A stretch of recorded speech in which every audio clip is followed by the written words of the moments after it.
Jack and the Beanstalk, retold by Zeny Edwards and illustrated by Andy Cube. A storytime book read by Books for Kids by Flying Dragons. In a small brown cottage, there once lived a woman who had a son named Jack.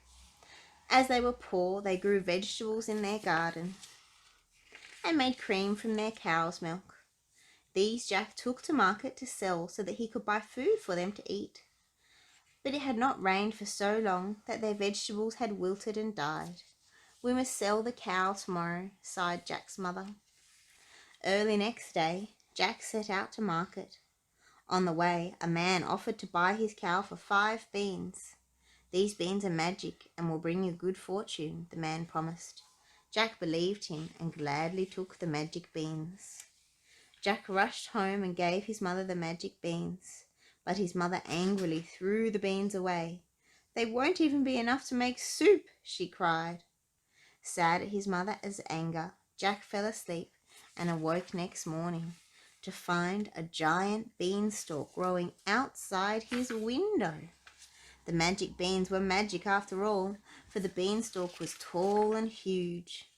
Quickly, Jack climbed up and up and up until he reached the clouds. Not far away above the clouds, he saw a huge stone castle. Jack crept in and was frightened at the giant, who was intently watching a fat hen laying golden eggs, faster than he could count them. "I must get that hen," Jack said. Soon the giant fell asleep, and away ran Jack with the magic hen down the beanstalk to his mother, who waited for him. Early the next day, Jack climbed up again to see what other treasures he could find. The giant was fast asleep. Beside him was a golden harp, playing the loveliest music Jack had ever heard. As Jack snatched the golden harp, he cried out, "Master, help!" The scream woke the giant. Angrily, he ran after Jack. Jack climbed down as fast as he could, but the giant was not far behind. Jack jumped to the ground with the harp on his arm. "Quick, Jack!" his mother cried out as she waited with an axe. Jack took the axe and chopped at the stalk.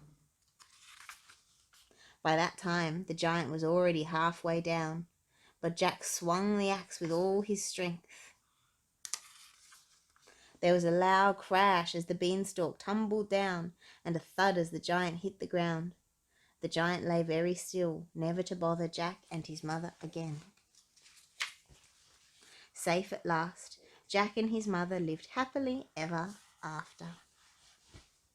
If you enjoyed this book, please do hit subscribe. We'd love to share lots more books and lots of different kinds of books with you too. Okay. Okay.